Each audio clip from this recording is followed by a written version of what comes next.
Yeah, she's a pretty little gal, very graceful. I guess, you know, she gets that, well, my wife was, went through all that when she was a kid. So I guess she comes by now. That's nice that you're like late. Yeah, The yeah. two of you are late to one another. I have a nephew who had a daughter that was, went through all that. Whenever Sam, So good luck on your candidacy for the township board. Oh, thank you. You'll be a great. Oh, well, we'll see. It's a long, it's not over yet. No, I don't know if you will be, but if you will be, but you'd be great. Thank you. I appreciate that. I made a mistake. Yeah, we'll see. Good to go? I'm sure there's a lot of good Okay. candidates. Good evening. I'll call to order the February 28th, 2022 meeting of the Meridian Township Planning Commission. First order of business is to call the roll. Commissioner Bloomer is not present tonight. I am present. Trezise, Commissioners Hendrickson, Present. Richards, Present. Primo, Yes. Shrewsbury, Present. McConnell, Present. Snyder, Present. and Cordell. Present. We have 8 members present. That is a quorum.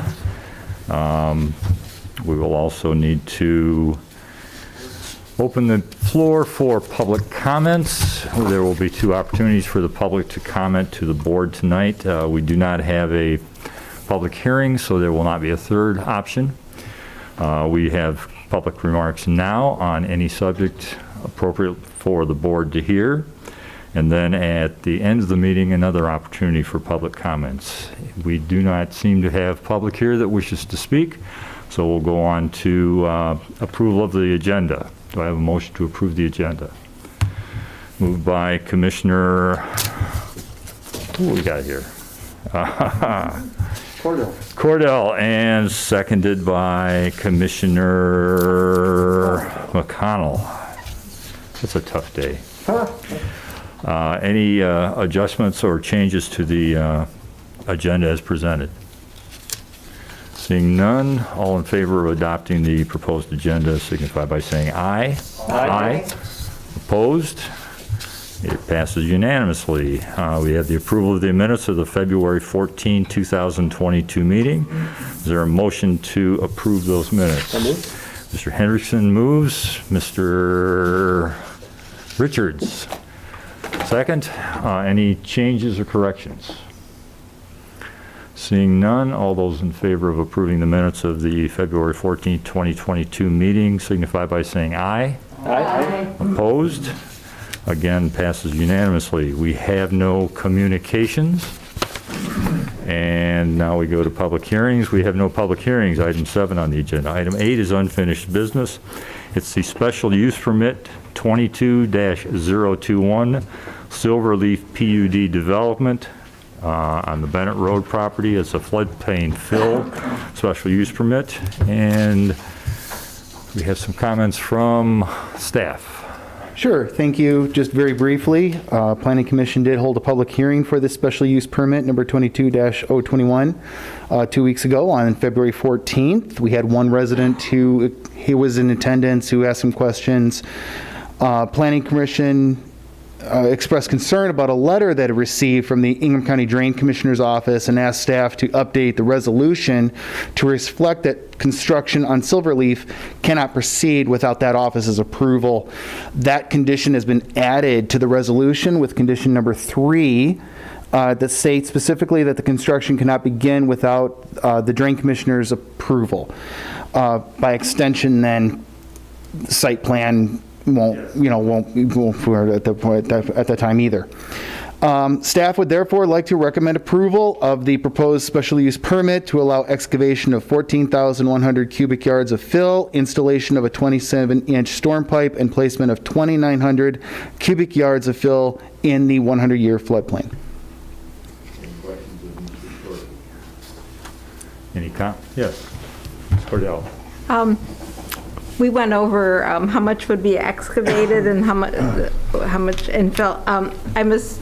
I'm assuming that in burying that pipe, that there's still a great deal of water containment area. Do you mean the detention basin? Yes. Yeah, detention basin 3, I don't have this up, but if you recall, I think it's the biggest detention basin on the site. Yes. Okay. No change. This is a storm pipe only, so it would be overfill. Can you repeat that last? I'm sorry. This is a storm pipe. Yes. So it doesn't mean every time it rains, water's going to flow down it. Okay. This is a release for the detention basin. The detention basin is going to hold a normal event. Is that accurate? Yeah. Thank you. You're welcome. Anything from the applicant that you wish to add? Okay. Yes, Mr. McConnell. Move to approve special use permit 22021, the resolution to approve the permit. Support? Motion by Mr. McConnell, support by Commissioner Henderson. Any discussion by the commission? Yes, sir.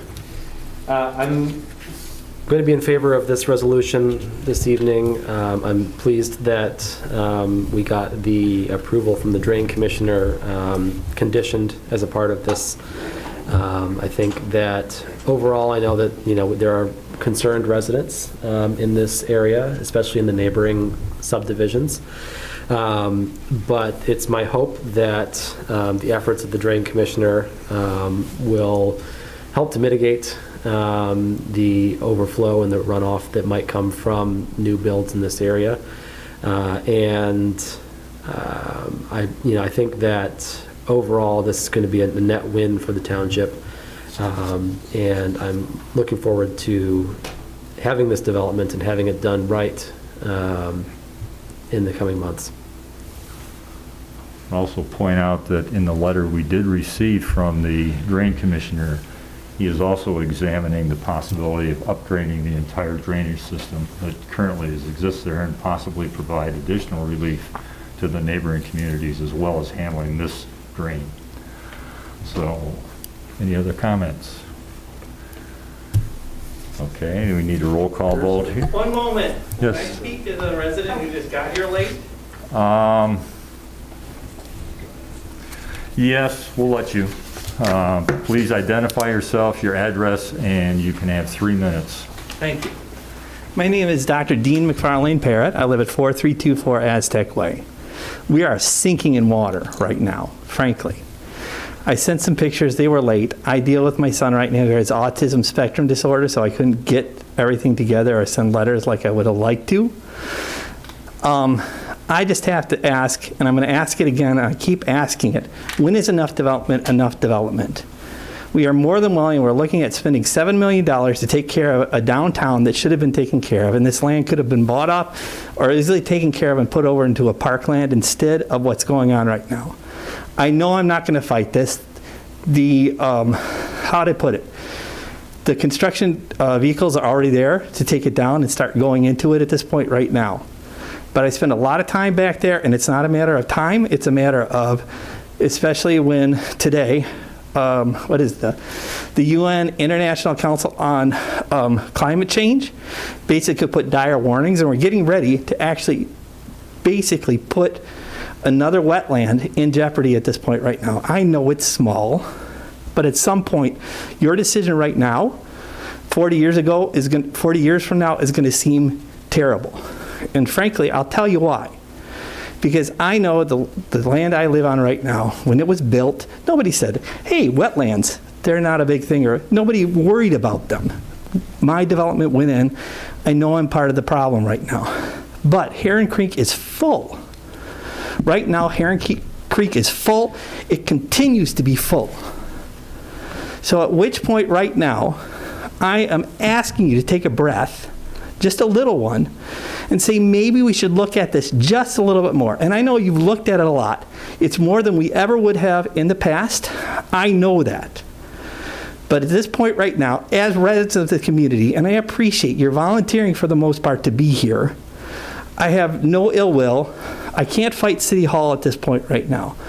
But when I look at what's going on there right now, and I look what's going on across the region in the Great Lakes right now, and we're talking about even water stress when it comes like there will not be enough water for our population in the Great Lakes, and we're about ready to put something else into jeopardy, that's a problem. And I ask you again, when I'm looking at areas that need to be redeveloped in this community, we are going to take one of probably the last relatively virgin pieces of land in Meridian Township, and it's true, and you know it, and put another 150 houses there with, frankly, unforeseen consequences. Unforeseen consequences to the point where when I talk with, and he's been great, your liaison on city with the Meridian Township, oh, we'll deal with traffic later.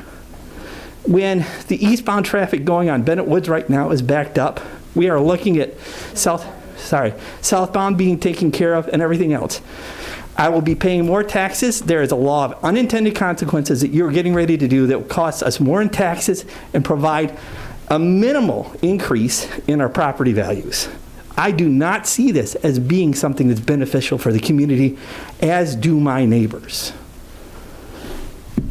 Thank you.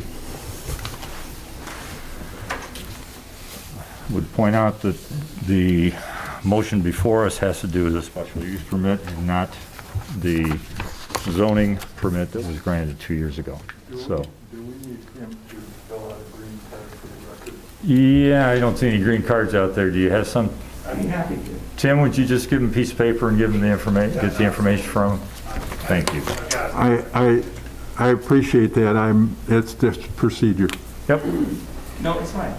Literally, I'm sorry I'm late. I didn't realize I'd be moving this fast. Otherwise, I would have stayed here. That's fine. I appreciate you letting me have my time. Thank you. Thank you. Okay, this will be a roll call vote. Commissioner McConnell. Yes. Commissioner Hendrickson. Yes. Commissioner Richards. Reluctantly, yes. Commissioner Primo. Yes. Commissioner Shrewsbury. Yes. Commissioner Snyder. Yes. And Commissioner Cordell. I'll be voting yes. When the planning commission considers such a special use permit for the wetlands, they take in, they have consideration of different permits being granted from the state and from the county drain commissioner. There's not a great deal of discretion as long as the boxes are checked off, so that if these entities, like the engineering office and so forth, recommend approval, we don't have, from my understanding, we don't have anything to stand on to object. Can I speak to that a little bit? Because I did a No. little research on it. No, not at this point, thank you. All right. And They had a choice between wetlands Commissioner- or the stream thing, and they went with the stream thing, which was not devolved. You can't, it's not. When is the devolved. next opportunity for public comment? at the end of the meeting. And I will vote yes. That's 8 commissioners voting yes on this special use permit. Okay. Other business, text amendment, deletion of the R zoning. Then we have Mr. Shorkey. Yes, thank you. We've thrown quite a few zoning text amendments at you recently. We've talked about more of this coming. Obviously, we're looking through the zoning ordinance and doing some analysis of it. One of the things that I've been asked to do is look at our residential zoning districts. We have 9 or 10 of them, and our master plan speaks to consolidating them and making fewer numbers of zoning districts. During that analysis, we found out that we have a R zoning district that takes up several pages of text. Nobody in the townships actually zoned R. There's no different land uses permitted in the R districts than other residential districts. It's not like a special district or anything. It's just different dimensional requirements. And personally, I don't even consider it a large lot, land preservation technique, because it's an 80,000 square foot minimum lot size. That isn't even 2 acres. Based on that, we're proposing to delete section 86-369, the triple R district, and all references to it throughout the ordinances. That deletion would help uncomplicate the zoning ordinance and comply with one of the 2017 master plan's recommendation, which was to simplify and consolidate the 9 one-family residential districts. Deletion of this section would not have any immediate effect because, as I said, nobody's zoned it. If you're okay with this, we'd like to finalize an actual ordinance. There's a few other minor changes, references to the triple R district, if you will, but you can get the idea of it on the attached draft ordinance. You see where it's all strikeout text. So I'm happy to answer questions about it, but if you're okay with this, we'd like to schedule a public hearing. Mr. Hendrickson. Thank you. Planner Shorkey, I have a couple of questions relating to this. The first is, I noticed that we're focusing all of the strikeouts into section 1 here. Is there any need for sections 2 through 5 if section 1 doesn't exist? I'm sorry, I'm seeing section 1. Right, so section 1's got all the strikeouts, and then Okay, there's and section then- 2, 3, 4, and 5. My question is, why would we leave those if we're striking out all the meat in section 1? They are boilerplate references that we planners put in there to cover ourselves. You know, it's the validity and severability, the repealer clause, the savings clauses are standard clauses that appear in this text. Right, I guess my... Right, so there's nothing to be severable from if section 1 doesn't exist, right? I'm just trying to housekeeping stuff. I believe I discussed this with Mr. Schmidt earlier, and all of the various residential zoning are in section 1. Okay. So the saving clauses for 2, 3, 4, and whatever they Got are it. relate back to the other zoning classifications. Okay. 2, 3, 4, and 5 have to be there for every single text ordinance we write, no matter what it is. That is... Right, now that I understand, I guess, what... But to the point, yes, it's all referencing back to other sections. Got it, so somewhere there's a section 368 with a different residential zoning that those other section 2 through 5 apply to, which is why we keep them. Right, did I encapsulate that correctly? Yeah, I think so, yeah. Okay, got it. Okay, and I think that was all I had. Not much more to add on that, delete everything. Mr. O'Connell. I guess I had that same question, and I'm not sure I understand the response. I understand if you're going to have a section 369.1, you've got to have all the other bits. But if you don't have a 369.1, what are the other bits doing other than cluttering? I'm not following, sorry. So we're actually referencing, apologies to Senior Planner Sharkey. When we make an ordinance change like this, we're actually referencing the overall township ordinance.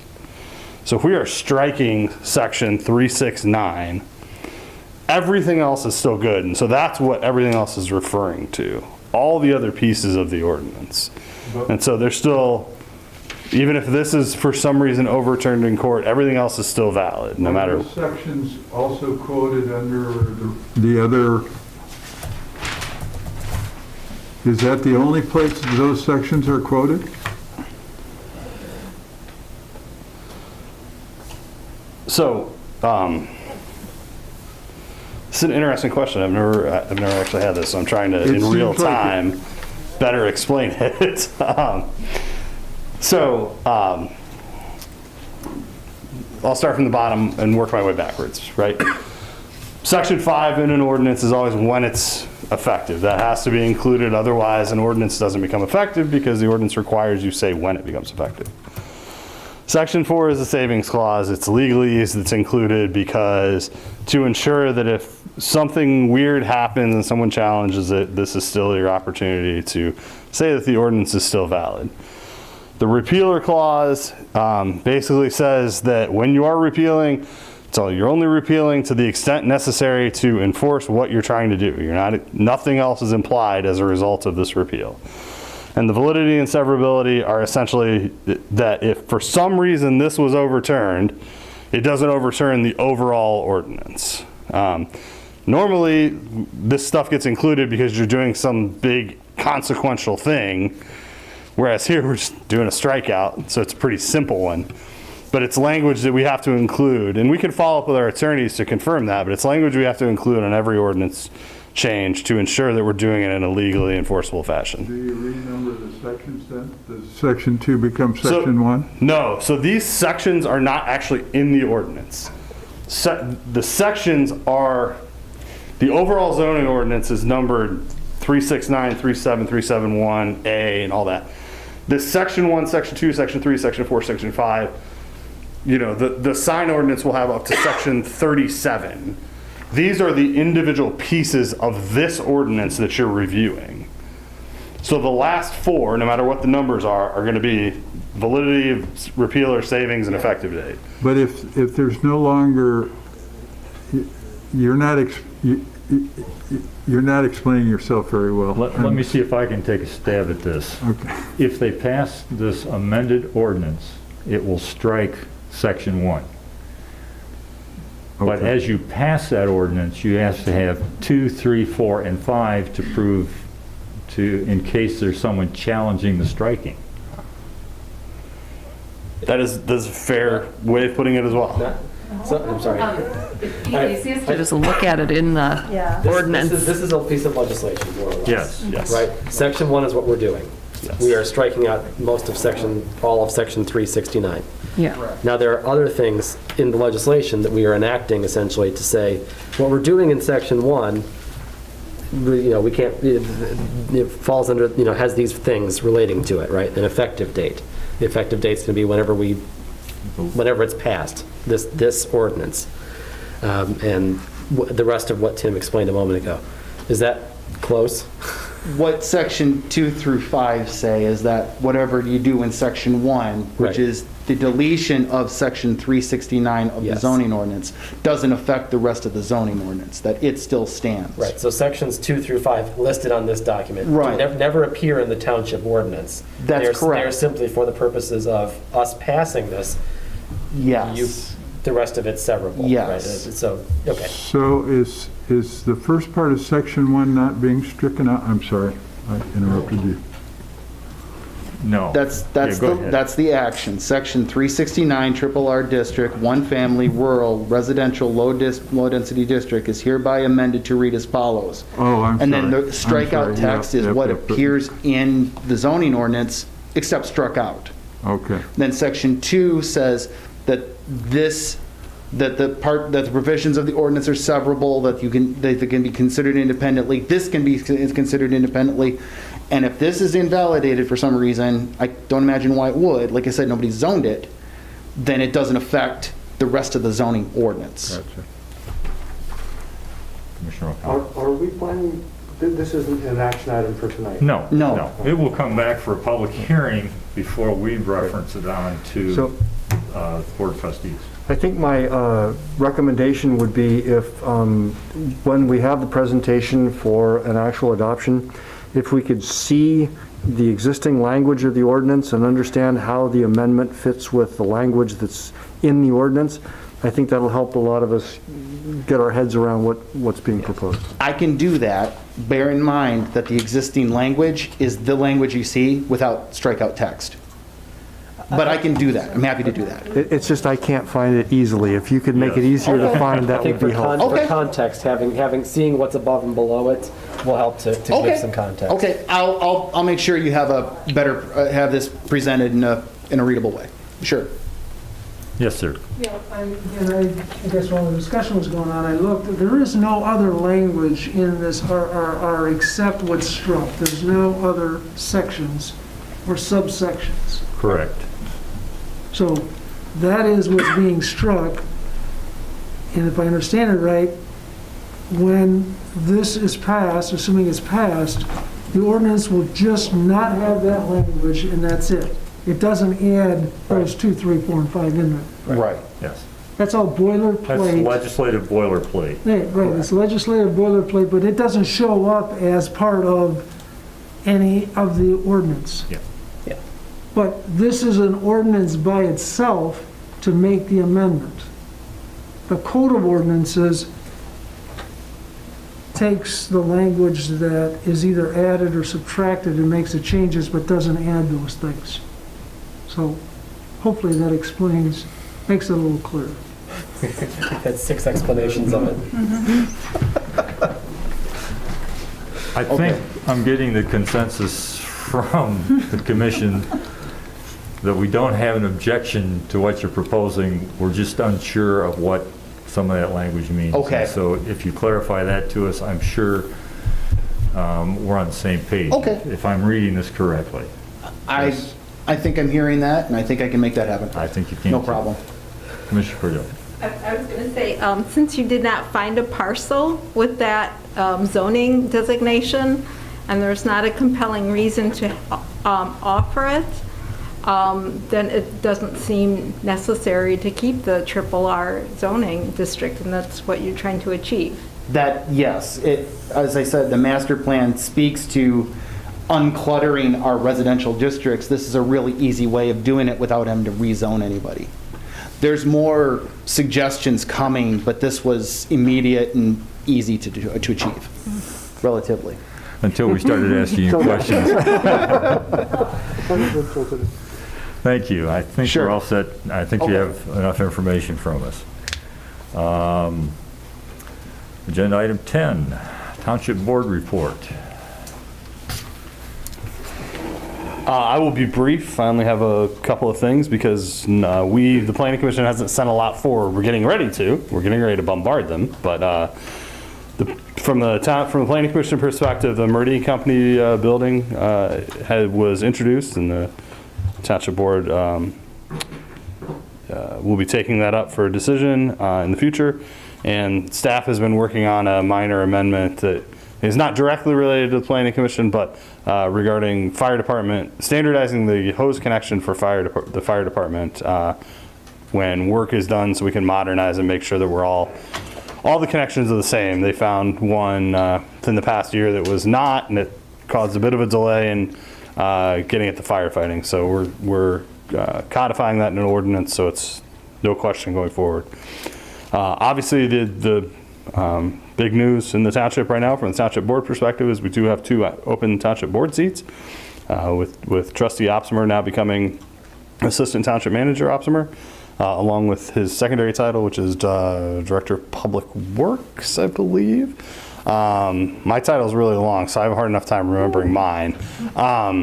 And with the unfortunate passing of Supervisor Steika, Trustee Pat Herring-Jackson was appointed by the board to supervisor, and so we are left with 2 open board seats. So if you know anybody or you would like to serve yourself, the application is online. It's through the HR office, and the township board will be having essentially a special meeting to review the applications and then determine who to interview for the seats. That's roughly what I have on township board update at this point. Yes, sir. Yes, ma'am. Will Ms. Jackson then carry out the remainder of Supervisor Steika's term then? She will not. She will have to serve, she will have to run for election this fall, as will both of the appointed trustees under state law. The way the calendar has fallen, they will run in August and November, August if necessary, and November for sure. Oh, so it's you're saying it's a portion of the remaining term? Correct. Oh. Anyone that's appointed at this point under state law will have to run this fall to fill out the remainder of the term. I see. Okay, thank you. It's just the nature of the calendar. Yes. So I have a question about, I've seen reports in the media about our favorite Village of Okemos project. Can you give us a bit of a recap of where that's at with regard to what they're requesting of the various boards and commissions? Yep, I can tell you there's essentially 3 pieces that are currently under review. The site plan, we issued initial comments on the site plan review this morning. And so they have those and we'll be responding to them. The Brownfield Redevelopment Authority has taken an initial look at the Brownfield plan. That is currently under review by the township's third party, Triterra. And the Brownfield Authority will be reviewing that again at their next meeting. And the third part is a request to the Meridian Redevelopment Fund, which will be discussed in depth tomorrow morning at special ADC meeting, which they will have all the details of the dollars and cents behind that. So it's a three-part request. Site plan, it will be administrative, but the other two items will be recommendations from their boards and subsequently go to the township board for final decision and action. And can you give us a sense, since you just worked on the site plan recently, of just top level overview of what it is we're looking at now? Because it's changed 3 or 4 times. Yeah, I mean, functionally it's the same. It's the same as what I walked into when I started here. 200 units, 4 stories, commercial at the corners of Hamilton and Okemos Road, and then down Hamilton Road. You know, they're starting to get into the nitty gritty now, right? And so there's a small rooftop area for 4 of the units, and the corner units, right? There's some daylighted basement space along Okemos Road that's going to have a fitness center in it to sort of get some activity on that street. Now that they've seen the grading and they know, well, we're going to have to move dirt from here to there. So, but it's functionally the same project as we went through the major review last July on. Whether or not it changes again, I can't tell you, but this appears to be the path they're taking. Department of Environment, Great Lakes, and Energy, I always forget which E goes first, has preliminarily indicated they'll be extending the grant loan that the township has with them for 3 months to continue to keep the pressure on moving this project forward. There is an ask into the MEDC for the gap finding. The MEDC, we're going to have to talk to the MEDC about timing because it appears as though now that the MEDC we have a new CAT team person in Region 7, and it looks like the previous one just kind of handed it off and really didn't do much with it. So we're back to square one again. So we're going to continue to work on this, but those are really the next couple of things you're going to see are the brownfield and the MRF are the big ones. From a site plan perspective, their next big things are they've started conversations with the County Drain Commissioner and the County Road Commission, or Road Department now, apologies, and are going to work. Their next big thing is to work with drains and get things figured out with the Drain Commissioner's office before they resubmit to us. Have they indicated to you any update to their timeline? Construction is still expected to start this year. We're looking at 2024. Occupancy, yeah. Mr. Richards. How much commercial is in the present plan? About 32,000 square feet. And is that all on the first floor? There is some, there's always been that area at Ardmore and Hamilton that was sort of basement level, and there's some down there, but not much. That area had originally been like Douglas J Salon. They were going to move the basement because salons do that for some reason, and that seems to have gone away. They've reduced that space pretty substantially. The vast majority of it's on the first floor. I'm not going to tell you it's all because it's not. The corners are going to be restaurants on both sides. That is the goal. Well, I'm fascinated by the idea of daylighted basements and can't wait to hear more about that. That seems really interesting. Also on the drains, if the discussion ever turns towards rain gardens in the frontage, that would be a wonderful thing to see. It is. It has. It will be. I mean, it's on the table.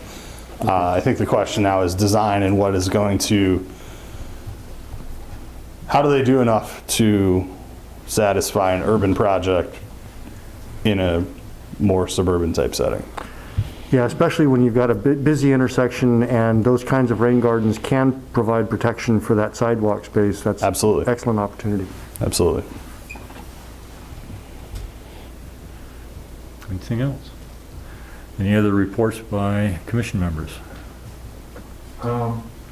He pretty much just told you a lot of the information we got at the BRA meeting. basically, we got a report on the sources of funding for, and a lot of that had to do with containment and remediation of potential excuse me, environmental hazards. The other thing that they're within the architecture is there will be almost like a tunnel pass through so that from the back through to the front, that where you won't have to pass through the building, it'll be an open area. There's the system for remediating is going to be a system that sends it up rather than towards the river. I mean, and I don't understand the mechanics of it, but go ahead. It's an active vapor mitigation system. Thank so you. These, Active vapor mitigation? the state is moving towards active on all projects. It's probably inevitable. It's not ideal, but it's the situation we find ourselves in the state of Michigan with the amount of soil contamination we have from old dry cleaners by and large. But essentially the underground space will be quote unquote wrapped to prevent active infiltration, and there will be piping and active mitigation to take any soil gas up and discharge it. The other thing is the storm system is going to be put in with retaining walls on either side to prevent if there's any. The storm system that's there now is older than all of us, and when they replace that, they're going to put in retaining walls so that if there's any kind of failure in the system itself, the retaining wall will block it from going any further. Wow. No containment.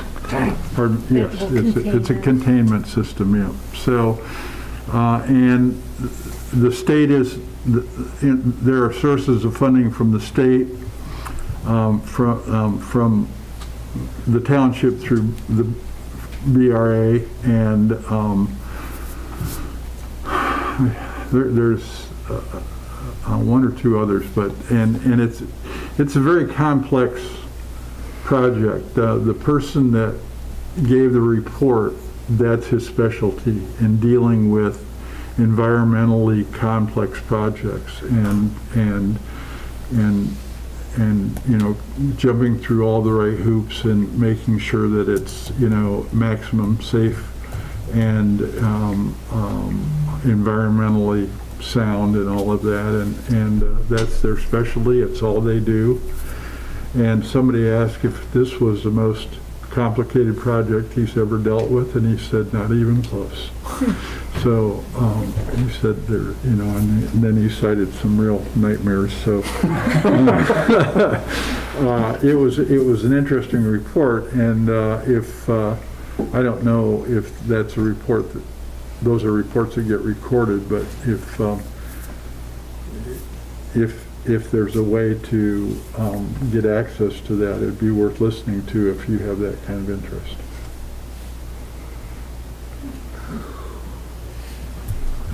The Transportation Commission met the 17th, and so much of their discussion revolved around the MDOT M43 project, and it's going to be busy all along there. So most of their discussion was concerns about pedestrian access, and there really aren't any clear solutions. So basically, from Park Lake to Marsh, there aren't going to be any turns. There will be service drives, but it's just going to be, it's going to be one lane of traffic in either direction, just constantly moving. Again, service drives to get to the businesses, but that means that sidewalks are going to be gone. So that's, you know, obviously a concern for pedestrians that the Transportation Commission expressed, and also specifically how do you deal with pedestrians who are always already crossing over Grand River from Meyer to McDonald's. what can be done to help them safely get across, and there just weren't any clear solutions because the road will constantly be under construction. There's nowhere to put like a pedestrian bridge or anything. So it just seems like there are a lot of questions that need to be answered still. At least that's what I came away from that meeting with. And I know that Commissioner McConnell was there too, so feel free to add on if you'd like. The project is going to begin with the drain project, which we all are aware of, and then it'll just continue on from there. I didn't write down the timeline, but I know it's a bit of a lengthy one. So. We will have more to share on the timeline in the very near future. Okay. Aside from that project, there was discussion about applying to be a bicycle-friendly community with the League of Michigan Bicyclists. So I was excited to hear about that. And the MSU to Lake Lansing project should be done this year, the trail. So. The Corridor Improvement Authority met the day before the Transportation Commission, the 16th, and I'll just share real quickly because they had their 2022 Corridor Improvement Authority goals. There are 3 of them. The first one is pursue the establishment of a tax increment financing plan to support redevelopment of the Meridian Mall. Number 2, actively pursue the recertification status as a redevelopment-ready community.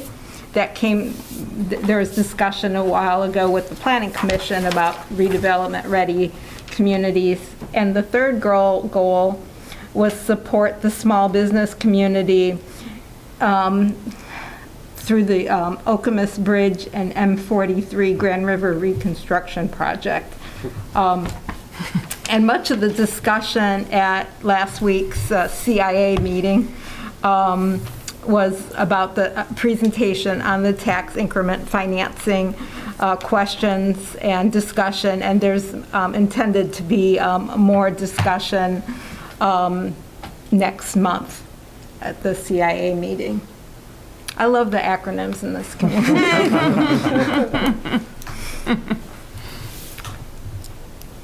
I attended the EDC meeting in January, and the issue on that one was the request for $3 million from the development fund for basically infrastructure improvements around the village of Okemos.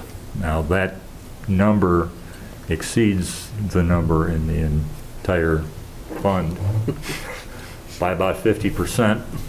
And would spend it all in one area and ignore the Pica in Hazlet and some other areas. So, but the application was appropriate, so what the board did was refer it on.